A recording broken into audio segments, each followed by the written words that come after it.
का अपने परिवार के साथ रहता था। उसके पिता जौहरी थे।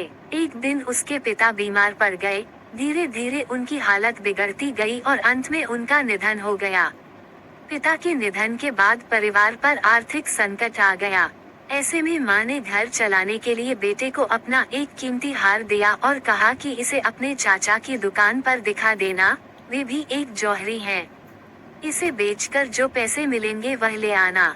लड़के ने अपने चाचा को जब ये हार दिखाया, तो चाचा ने हार को अच्छे से देखा और कहा कि अभी बाजार बहुत मंदा है, इसे थोड़ा रुक कर बेचना, तो अच्छे दाम मिल जाएंगे। फिलहाल तो तुम मेरी दुकान पर नौकरी कर लो, वैसे भी मुझे एक भरोसेमंद लड़के की जरूरत है। लड़का अगले दिन से दुकान का काम सीखने लगा। वहाँ उसे हीरो व रत्नों की परख का काम सिखाया गया। अब उस लड़के के घर में आर्थिक समस्या नहीं रही। धीरे धीरे रत्नों की परख में उसका यश दूरदराज के शहरों तक फैलने लगा। दूर दूर से लोग उसके पास अपने गहनों की परख करवाने आने लगे।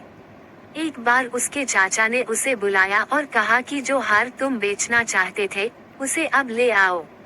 लड़के ने घर जाकर मां का हार जैसे ही हाथ में लेकर गौर से देखा तो पाया कि वह हार तो नकली है।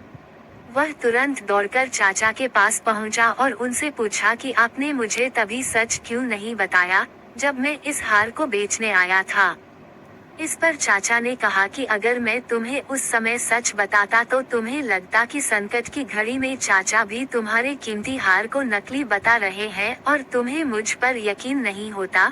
लेकिन आज जब तुम्हें खुद ही गहनों को परखने का ज्ञान हो गया है, तो अब तुम खुद असली नकली की पहचान कर सकते हो।